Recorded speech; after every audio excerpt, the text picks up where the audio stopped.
What's going on? What's going on, everybody? I hope y'all have had a fantastic day today. I might be talking weird because I got a new set of retainers, so bear with me as I'm trying my best to talk today.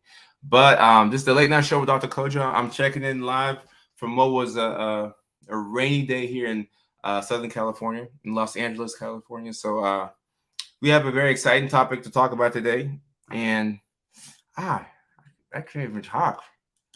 Ah. I gotta relearn how to talk, but we have a very exciting topic to talk about. We're gonna be talking about self-sabotage and three reasons why you may self-sabotage. And we'll talk a little bit about what we can do if you catch yourself in this position. So let's go ahead and start off by introducing ourselves. Let's get into the chat and let's get going. Jesse said, Koto called me already. Hey, Jesse, wasted no time.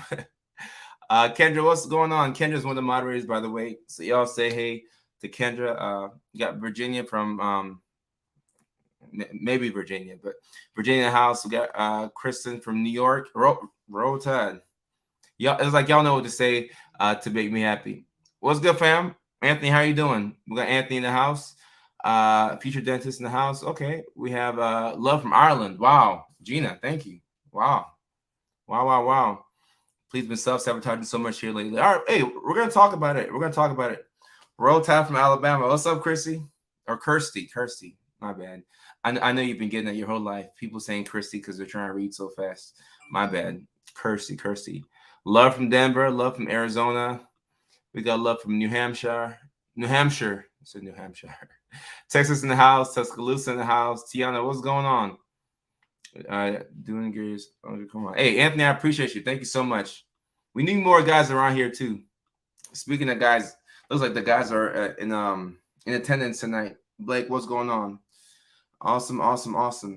So we're gonna talk about self-sabotage, right? So let's start by defining what I mean when I say self-sabotage. I'm talking about when you take control of a situation and you dictate the outcome and you ruin the situation because you were afraid of a certain thing.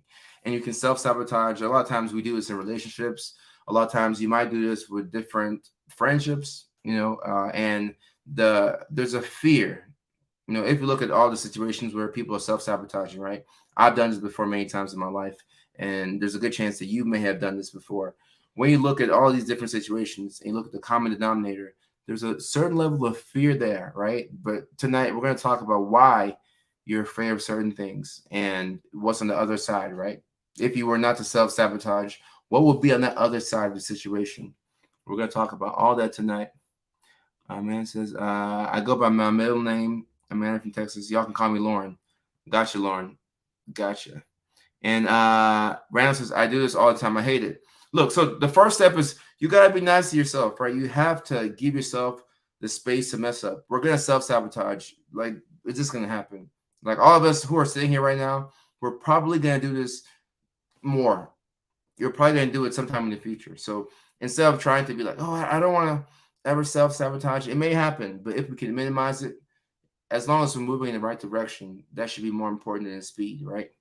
I do love self-sabotage. Hey, it makes you human. Jay says, in my relationship, hey, it makes all of us human. And welcome to the family. Yeah, if this is your first time here in the stream, welcome to the family. Like I said, this is the late night show, Dr. Kojo. We go 30 to 40 minutes. This stream would be like 30 minutes a day. Sometimes we go up to an hour when I just get to having fun and I just want to talk. But yeah, let's get into it. The first reason why you may self-sabotage, and this probably, if you self-sabotage, you know why, but this is the first reason why you may self-sabotage, right? You might be afraid of getting hurt. All right. So nobody wants to get hurt. All right. Nobody wants to get hurt. And Ebony, real quick, yes, these live streams are recorded. All of these are recorded. This one, the one yesterday, or was it one yesterday? The one yesterday. They'll never be taken down unless I bring on a guest and they don't feel comfortable with, the live stream being up. But outside of that, they'll never be taken down. All right. So back to the first point, right? You may be afraid of getting hurt if you self-sabotage. And all of us, nobody here wants to be hurt. right? If you think about hurt and pain and grief, none of us are going to voluntarily sign up for that. Because why would you, right?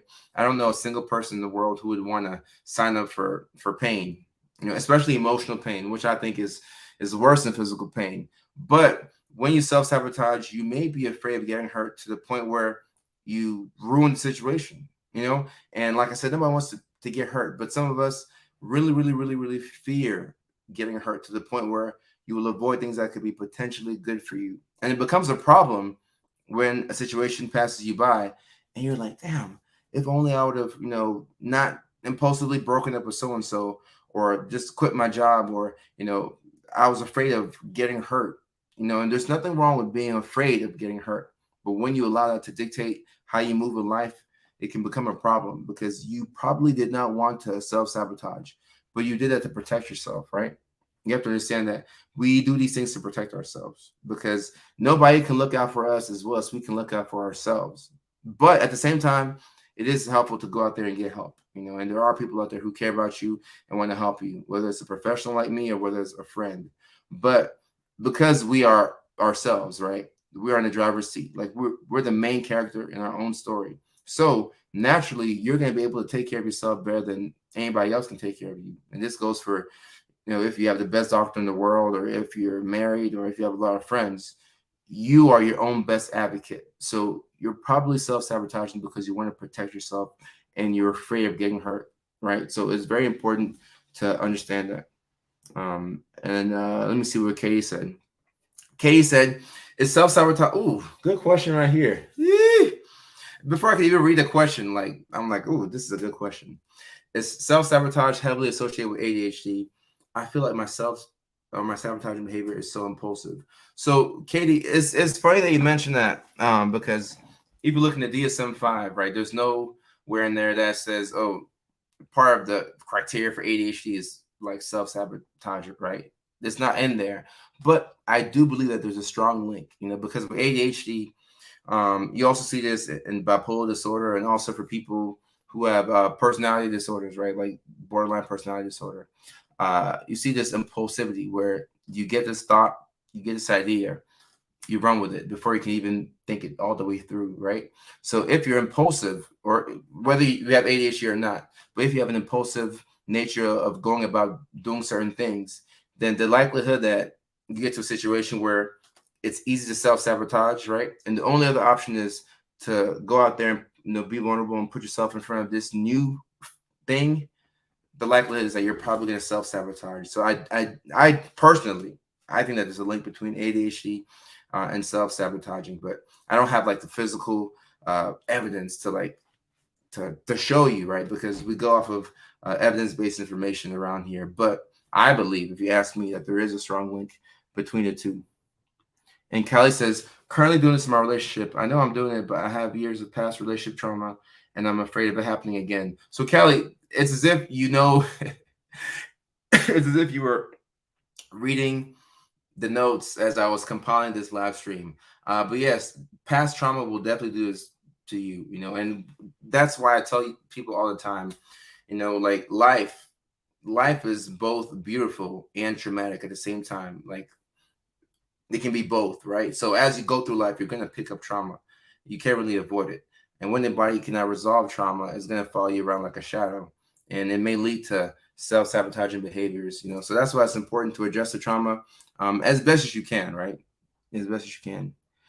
Katie, good question. Like, I got to give you a love of the show. That was a great question because it made me think. I like to think.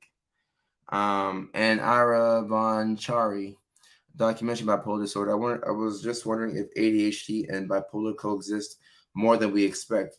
All right, so I'm not sure like what we normally expect, but it's definitely possible to have ADHD and bipolar disorder. And me personally, I've had many patients who've had both. Logan, I did for 7 years. I can, yes. So Heather, being impulsive can be a good thing at certain times, right? It depends on what the thing is. If I'm choosing between a certain job, two jobs, right, and I pick the job that I just have a good feeling about it, but I didn't get a time to really do the pros and cons It might be a risky decision, but it might be the best thing that I ever did. Now, if you have like an impulsive desire to just go and, you know, spend your max out your credit card at the mall, I don't think that'll be a good. It'll be fun, right? But after the smoke clears, you're like, I have this huge credit card bill. You know, the doing it part is fun, but then the aftermath is quite difficult. Same thing with um impulsive, risky behaviors, right? Like driving your car fast. You know, you get a thrill from it, but we don't want to see what would happen if if you crash. Or impulsive sex, right? You know, sex is always fun, but then it can have painful consequences on the back end. So it's important to keep that in mind. Do you think self-sabotage could be part of low self-esteem? And so we think we're not capable or good enough for a task or situation. Most definitely. And I gotta give Leilani another love this show right here. Because low self-esteem nearly made my list, but it's definitely one of the things that makes people self-sabotage, right? Because you don't really believe in your capability to get a certain thing done or to be seen in a certain light. So by self-sabotaging, you don't have to worry about the hit you get to your self-esteem when you could possibly be rejected. So there's definitely a link there. Most definitely. Let me see. Just now impulsive buying Amazon and Shein. Right. And look, especially when Amazon, like I'm not calling out Amazon as a company, as somebody with ADHD and it's hard for me to get things done. Amazon Prime has been very helpful for me, but they make it so easy to buy things. Like you can easily spend, $100 on Amazon quickly, 100, 200, $500, just buying things that you think you need. Now you might need them, but the way that that platform is set up, it's meant for you to buy, right? So, but I mean, shout out to Amazon Prime. I do like Amazon Prime. I'm a fan of it. All right, and we alluded to this a bit earlier, but the second reason why you might self-sabotage is unresolved trauma from the past. And look, these are not in any order, right? But this right here, if I were to put them in order, I might put this number one. I'm trying to think. Yeah, if I had to put this in order, I might put this number one. You have to understand that when you don't take care of trauma, right, it's gonna come back and get you. Like trauma is kind of like when you tell yourself you're gonna put gas in the car in the morning, right? That's always a bad decision. Anytime you're driving, you're like, should I get gas now or should I get gas in the morning? Never get the gas in the morning. You're gonna be late for work. I've done this mistake. I've done this many times, right? And trauma is kind of like that. You say, okay, I'll take care of that later. I'll go to a therapist or something like that. I'll go whatever. And then by the time that you go to a therapist, you waited for so long and you're really in the therapist chair for a different reason because you didn't take care of the initial trauma, right? So trauma compounds and like it just stacks up and stacks up and stacks up. And what you do to survive because of trauma, you can't be too hard on yourself. You have to keep in mind that you were doing all those things to survive. But now that we're healing and we're getting there, we're happier, we're healthier. You have to figure out how to do things in a manner for you to thrive, right? Because we can't be in survival mode all the time. That's exhausting. You're gonna get tired of that, right? But you keep going because that's all you know. So when you don't take care of trauma, like I said, it can follow you around like a shadow. And then when you get to a situation where you're like, oh, I want to date this person and I really like them, but I've been hurt before in the past, or my first girlfriend cheated on me, and it might happen again. And if it happens, it's gonna crush me, right? Now, about that specific example, you can tell yourself that, and you can still date that person, right? Somebody could have cheated on you in the past, right? Let's say somebody cheated on you in the past, and then you get into another relationship, and you're extremely afraid that the new person will cheat on you, right? There's a chance that that person could still cheat on you, right? They're human. It could happen, right? It could happen. But even if that happens, and that's the worst case scenario, you'll still be fine, right? I like to think that you'll still be fine and you'll still push through, right? It'll be painful, but you'll still push through. But if you're afraid of the pain, then you'll never put yourself in a position to where you could be in a successful relationship. Because if you don't put yourself out there, you just will not have a successful relationship, right? Now, the good side is if I don't put myself out there and be vulnerable, I won't get hurt. That's true. That's completely true. If you not put yourself out there, you won't get hurt. You cannot get hurt if you're emotionally unavailable. Like I don't know anybody who has ever been hurt because they were emotionally unavailable, right? You're protecting yourself, so there's no way you can get hurt. So that's the one advantage to being emotionally unavailable, or maybe you haven't resolved the past trauma, right? But you will not find a fulfilling relationship if you have that type of mentality. So you are protecting yourself and you're trying to survive, but the downside is you're not putting yourself in a good position to thrive, right? So it's not catch 22, but it's a delicate situation, right? Because if you've been emotionally unavailable and you're fine, okay, yeah, you're fine right now, but at some point, right, none of us want to die alone. At some point, you got to put your toes in the water, right? It might be a little cold, but maybe we might not just jump in, but like you gotta put your toes in the water, just kind of, just put the big toe in the water and see, put the big toe in the water and see if it's something that you can handle, right? You gotta put yourself out there, right? And let me get some of these comments. Yeah, Claire, how you doing? Claire's becoming an OG on here. Yeah, you end up hurting yourself, right? When you don't put yourself out there, you hurt yourself because at the end of the day, we all want to be loved, right? In general, of course, we want our fulfilling relationship and maybe a family and kids for sure, but we all want to be connected some way, somehow. And Sarah says, I'm just now connecting trauma from my childhood and the way I was parented with how I am parenting my teenage daughter. Ooh, Mickey Ficky. Sarah's on that next level. Sarah's on that next level of thinking. Yeah, I mean, a lot of times you don't really connect the dots until you become a parent yourself, right? And then now that you're a parent, you're putting yourself, mentally, you're trying to understand where your parents are coming from. And you're like, oh, okay, that's why mom or dad did that. And maybe that wasn't the healthiest thing for me, but maybe I'm repeating that now that I'm a parent. So it's important to connect the dots and know what's going on. And Kendra's saying, that's what I'm saying. Finding one that you absolutely love is a hard part. Are you talking about relationships? Or I missed that a bit earlier. And how can a person with ADHD deal co-parent with narcissist, baby mom, baby dad? Boundaries. Boundaries is the one word that answers this question here, right? But boundaries are hard to put in place, right? But we've talked about boundaries before, but I want to talk about boundaries in every live stream because you can always sprinkle that in there.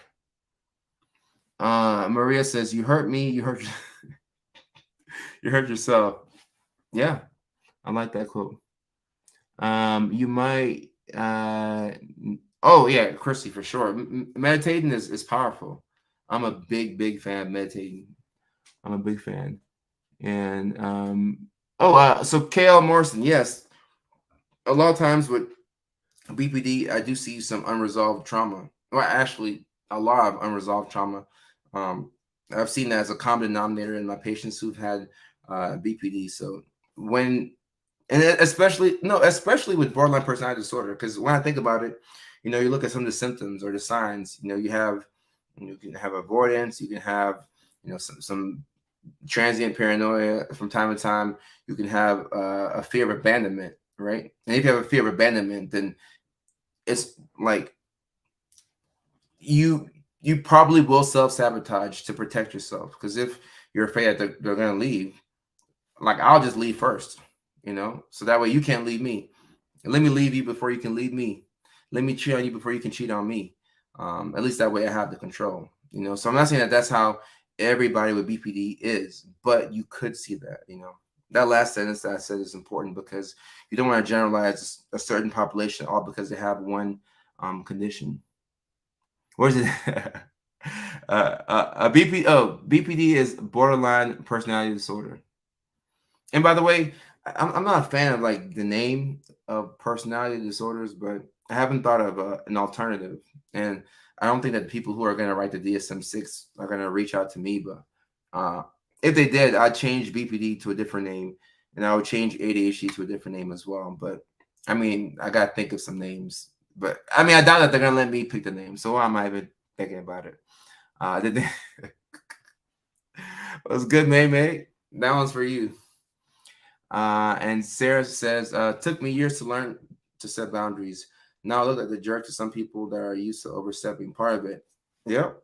Sarah, I like the little emoji that you threw up at the end. Yep. That's how I feel. Anybody who anybody who leaves you when you enforce boundaries, you never needed them anyway. Because it's one thing for somebody to benefit from being around you when they can take advantage of you, right? That's an opportunist, a potential manipulator. But I mean, they can be charming and we can enjoy their company, but nothing feels better than self-respect. Respect is such a good feeling.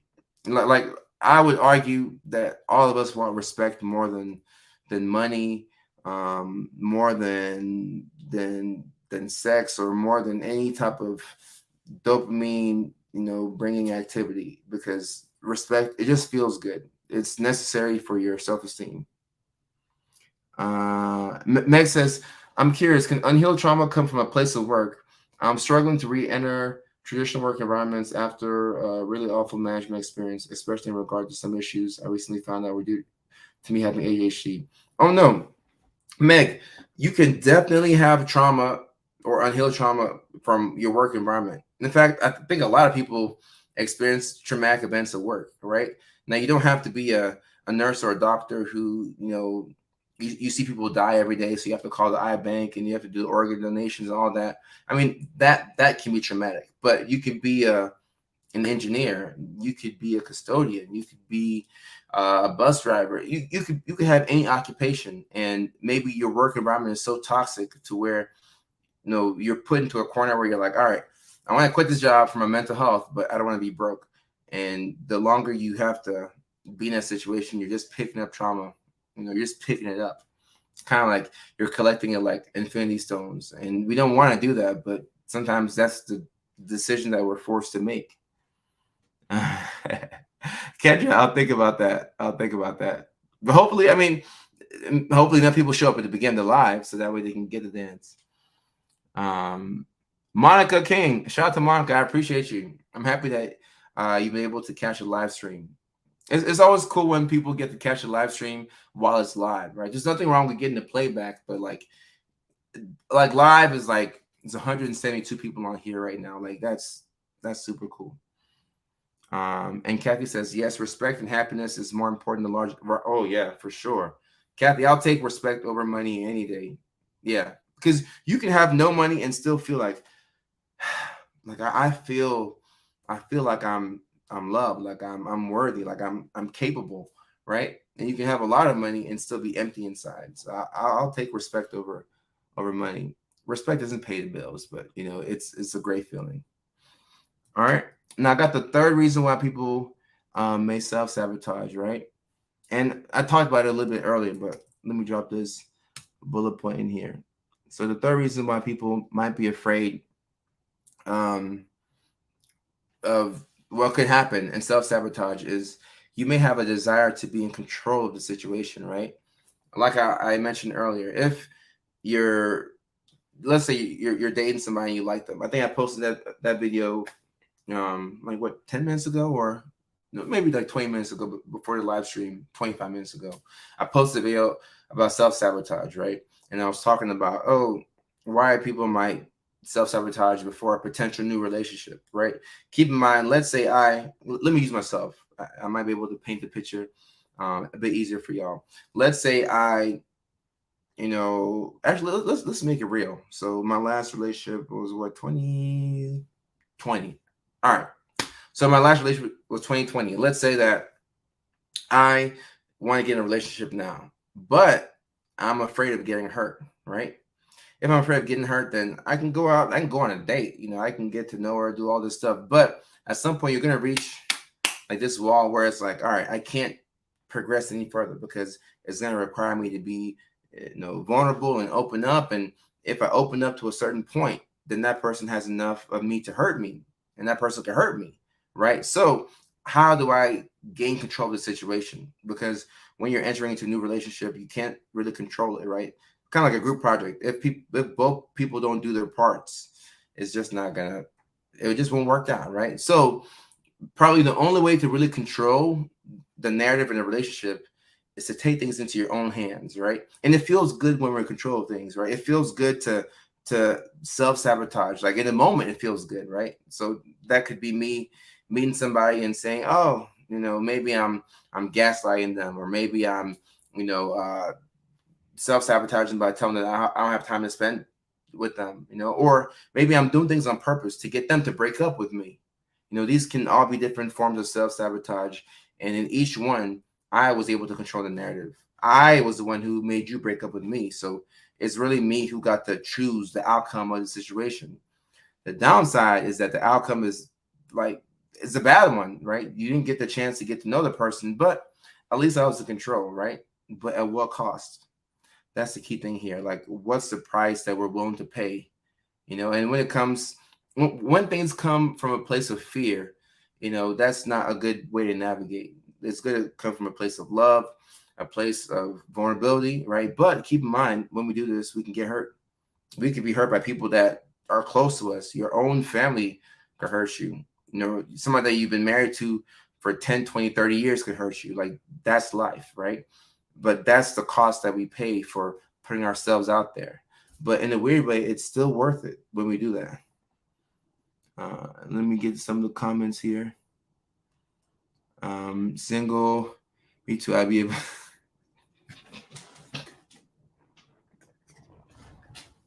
Heather, you made me laugh. Heather, you made me laugh. So I appreciate that. Brett, oh my gosh. Brett, Monday was rough for me. The Titans. We need to get some receivers, but I think Traylon Burks comes back he can come off the IR soon. So that game really hurt me emotionally. I was so torn apart. I'm like, how did we lose this game? We were up by 8 in the fourth quarter. But we will figure things out. At the end of the day, I'm proud of the team. That's the most proud I've ever been of my Titans, even in a loss. So hopefully we can tighten up and get back on track. And Brett, I knew that you would come in the live stream and talk about the game. So I prepared myself emotionally to talk about it, because after we lost, I was pissed off for like that night. But now I'm better. Now I'm better. Now I'm better. Kendra, I always say that I'm chilling. Whenever I go live on TikTok, I like to say I'm chilling. I don't know if somebody was talking about ADHD paralysis, but that's a real thing, and I've experienced it many times before. It's not fun at all. And Sarah says, control is a big problem for me. I do not like surprises. I have to plan everything, and if I fall to chaos. And I fall to chaos if it doesn't go as planned. Right. So I think that's why a lot of us struggle in the pandemic, right? Because we couldn't really predict what was next. So being able to live in uncertainty is a superpower. But you gotta, be easy on yourself as you work on that. Self-sabotage is also a fear of commitment. Leaving before, right? Yeah. Amanda, I said, you're right. Because if you leave, then they can't leave you, right? I just have to beat you to it. I just have to be a little faster than you. Let me see. Alize, appreciate you. Heather, I'm weak. I'm looking at your comments. I'm weak. Everyone looks at me like a fucking party. And Jesse, so I have a quote in my first book, and I love this quote. I still use it to this day. I always say that other people's opinion of you is none of your business, right? Because sometimes people will like lie about you and look at you like you're a project, and if you allow people to dictate how you feel about yourself, you're going to be on this emotional roller coaster, and it's not going to be fun. If the people you're talking about here, look at you like you're the bomb, then on that day, you feel good about yourself. But if they switch up and they're like, we don't like Jesse anymore, we just think Jesse's lame or whatever, I don't know, then you're like, why do they think I'm lame? Or, you start to feel bad by yourself. But maybe they were the problem. Maybe there was never anything wrong with you, but because you want to please them, you start to switch things about you that should never have been altered, right? Let me see if I missed any comments.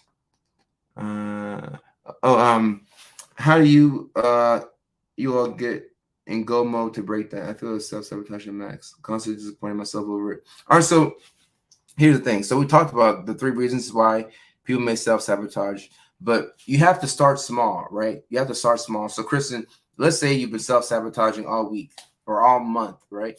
That's fine. That's cool. What is one small thing that you can work on? Maybe you're afraid to be vulnerable in a certain area. Just work on that small thing. Like it's gonna sound weird, but I'd say keep self-sabotaging with everything else. That's fine, but work on one small thing and build from there. Because if you try and reverse it too fast, you're gonna get overwhelmed. You just give up. You be like, this doesn't make sense, right? So work on one small thing, right? Oh, Mickey Ficky, it's time for the water break. You're right. You took the words out of my mouth. Somebody drop the magic word in the chat. Drop the magic word in the chat. Kayla, you did make it. Congrats. And football season helps no one.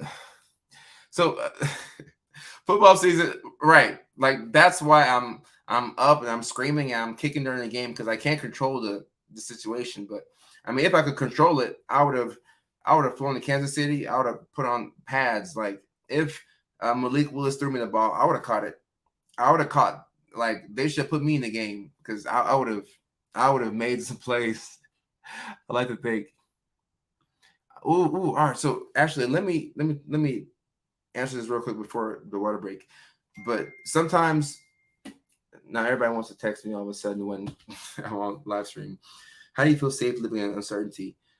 Sometimes you may never feel all the way safe. Like to be real, let's say you're uncertain of your next paycheck or where your next meal is coming from, or or things that are big, right? You're probably never going to feel safe or all the way comfortable. But it's about managing how you feel when you feel uncomfortable or you feel like, all right, this is kind of weird. Like I'm a little anxious because I don't know what's next. If you can manage yourself in those trying times, that should be your only objective. Because if you can do that, you're doing a really good job, right? Because when things are uncertain, I mean, I don't know. Like, I don't know what to do or I don't know what's next. But if you know that, all right, I don't know what's next, I don't know how I'm going to get there, but I know that I'll be all right. That's a good place to start. A week. I agree with you. I don't like the Astros, but I think this team didn't cheat, Jesse. But the 2017 team definitely cheated. All right, so water break. Perfect. Kayla said cheers. All right, cheers. This is the water break, and this is the time of the day where we get to drink some water because a lot of times we forget to drink water and we forget to stay hydrated. So this is the water break right here. Cheers.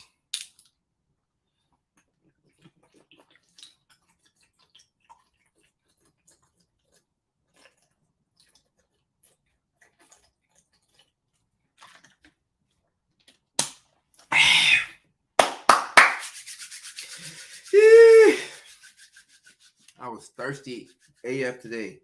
I don't know why. Probably because I'm not hydrated. I probably forgot to drink water today. Oh my gosh, Georgia, Tennessee. Oh, Mickey Ficky. And then Alabama lost to LSU as well. What a weekend. Like sports exhausted me this past weekend, but knowing myself, on Saturday I'm going to start watching football again. And I'm going to binge watch all Saturday. And I'm going to binge watch all Sunday again. And I'm going to put myself through that trauma. Even if we lose, like I just have to watch the game. Cheers. I haven't eaten dinner. I got Reagan. Can people give Reagan some encouragement? Reagan. I don't know what time it is where you're at, but maybe get a little bit of food in. Just a little bit of food. Stuck in bed, not feeling well. If you can get to the kitchen and get some Doritos or Pop Tarts or something, just a little bit of food, and then give yourself credit for that. Water break. No, just regular water, just regular pure life water. I'm out of spicy water, but yeah, I couldn't chug spicy water anyway. I'd be coughing on the live stream. Yeah, Mandy, shout out to. Let me give Mandy a love of the show. If you're a Clemson fan, I'm sorry, but I need Clemson to lose, and I need UJ to lose one more game. And I need LSU to lose as well, so that way Alabama can get to the playoffs. Does the water taste bad? No, is it Lauren? You say you go by your middle name, which is Lauren. I'm trying to remember that. Um, I was I drunk like 70% of it. I was trying to read the whole thing, so that's why my face was like that.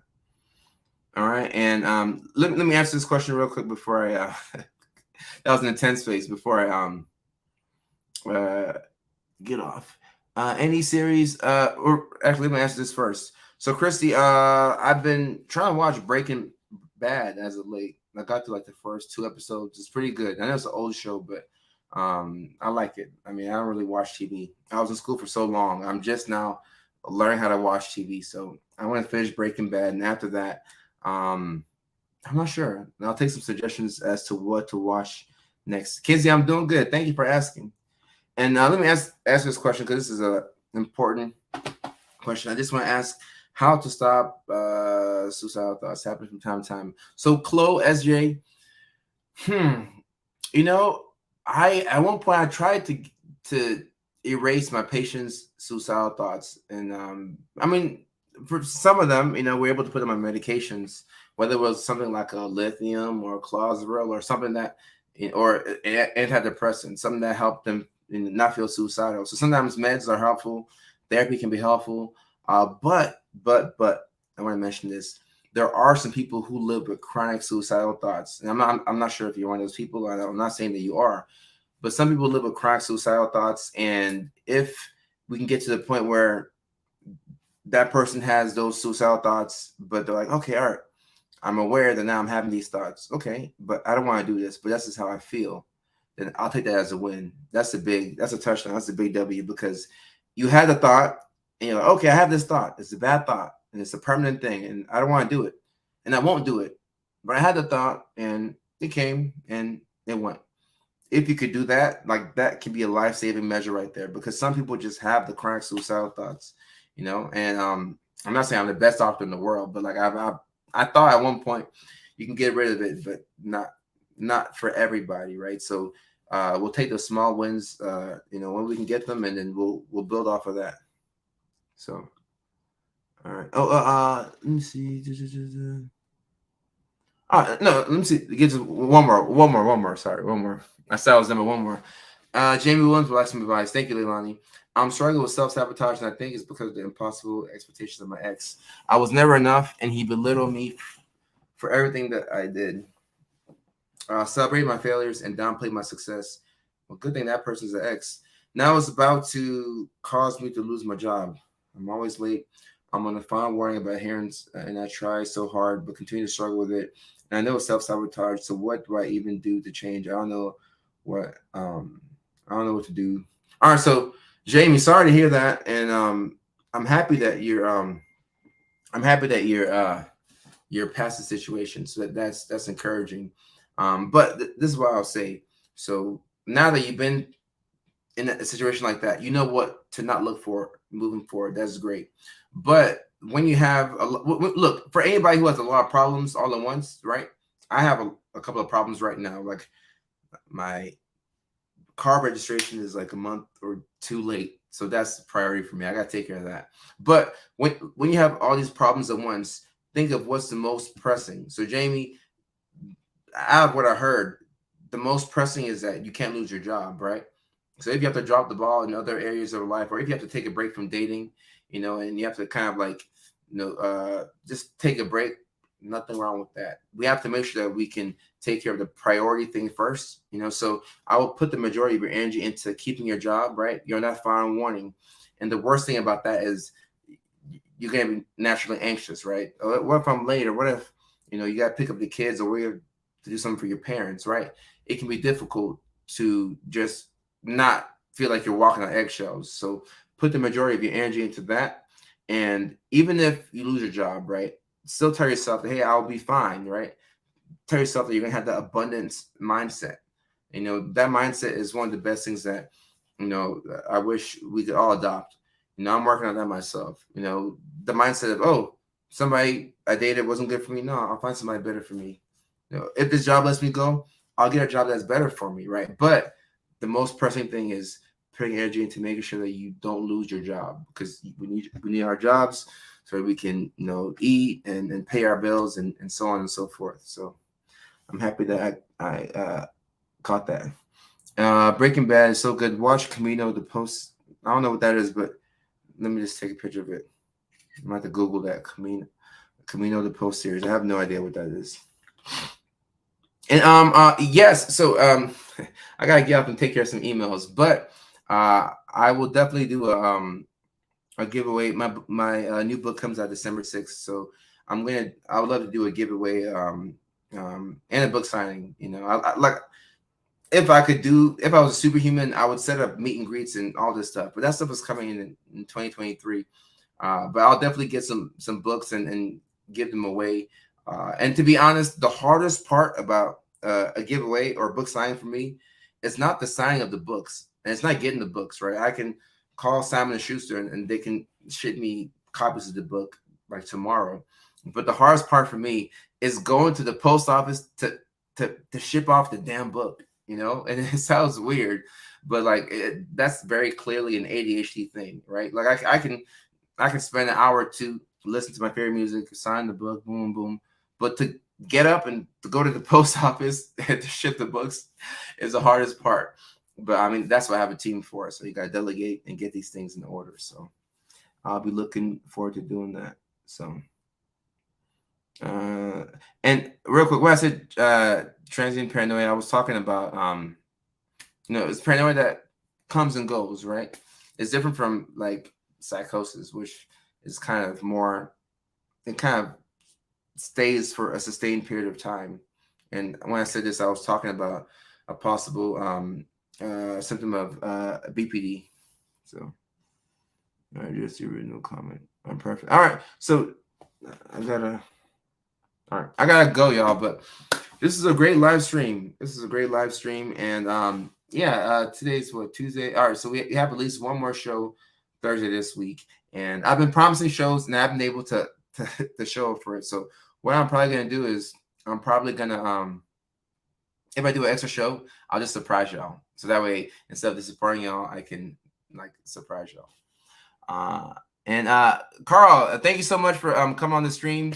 We need more guys around here. I see you're a Broncos fan, so no, go Titans. But either way, it's gonna be a good game on Sunday. So I appreciate you, Carl. But all right, until the next live stream, take care. I'll see y'all later.